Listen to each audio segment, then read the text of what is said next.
Hello, and welcome to The Click. Today, we're going to be covering absolute values, what they are, and how to solve equations with this type of function. Let's go. So, what does a modulus function do? Before we can understand absolute values, we have to go through modulus function.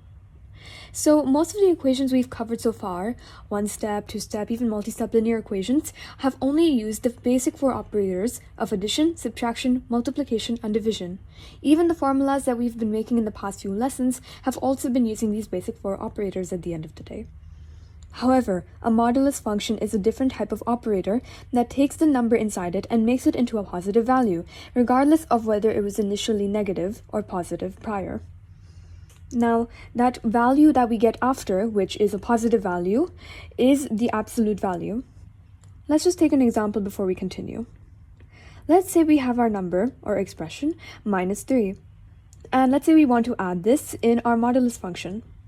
Now, the modulus function are these two lines over here. That's how we represent the modulus function. And when we place minus 3 inside of that, we'll get the answer of positive 3 instead. We can also take another example. Let's take this expression x plus 3 over here. Now, x plus 3 can be any value. It could be a positive or negative value. We do not know that, but whatever answer will come out will be positive at the end of the day. So how do we solve a modulus function equation? Now, when we're solving these equations, we need to simplify the expressions on both sides before using the modulus function knowledge that we already have. I think we can illustrate this best by using two examples. Let's start with the first one over here. 5 plus x in the modulus function is equal to 8. Let's write that down. 5 plus mod of x is equal to 8. So we want to first single out this variable over here like we have for our previous equations. So we'll be taking 5 to the other side by subtracting the whole equation by 5. It will cancel out this 5, giving the final answer of mod of x is equal to 8 minus 5, for which we can simplify that to get 3 over here. Now we know that the mod of x will be 3 regardless of whether x itself is negative or positive. It could be either one. Because we know that this answer inside here could be a positive or negative number, we can assume that either 3 was a positive or a negative number. We can't be sure exactly. This is why we can get either x is equal to 3 or x is equal to minus 3.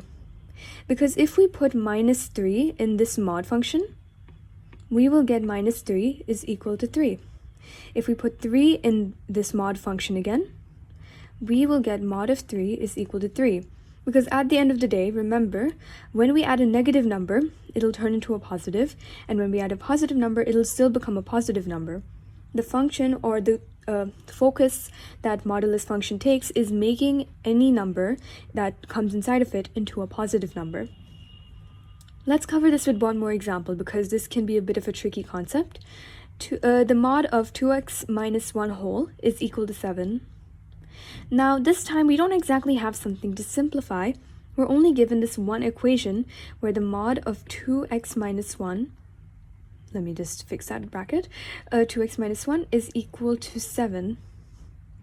Now, because we don't have something else to simplify, we can take it as is. Now, we can understand from this equation that 2x minus 1 can either be positive or it can be negative.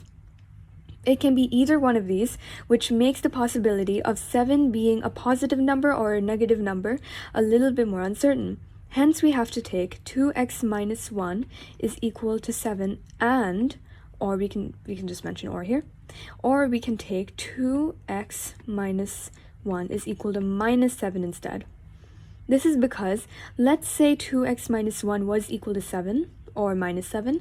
If we add minus 7 over here, it'll still end up as 7. If we add 7 over here, it'll still end up as 7. Hence, we can say 2x minus 1 is equal to minus 7 or 7. That's why we have to take two equations over here. So let's just solve each of these. Now, on this equation over here, the left-hand side, we need to just simplify this. This is just a regular two-step linear equation that we've solved many times in the past. We need to start by canceling out this expression of minus 1 over here And we can do that by adding the whole equation with 1, such that it would cancel out this one over here. This will give 2x is equal to 8, because 7 plus 1 is 8. Then we can divide the whole equation by 2, which will give the final answer of x is equal to 4. Then we can do something similar for this equation over here. Now we start off by adding the whole equation with 1 to cancel out minus 1 over here. My bad. To cancel minus 1 over here. This means that we have to take 2x is equal to minus 7 plus 1, which gives 2x is equal to minus 6. Now with that, we have to divide the whole equation by 2 to cancel out this number over here. This will give the final answer of x is equal to minus 3. Now you may notice how in both of these problems we got two values of x. We got x is equal to 3 and x is equal to minus 3 in the first sum, and we got x is equal to 4 and x is equal to minus 3 in the second sum.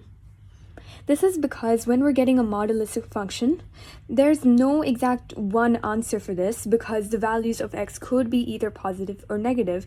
Because we have this modulus function, it's hard to tell.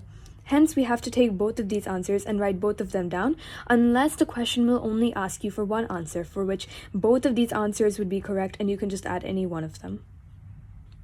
And with that, we're done. Here are the sources.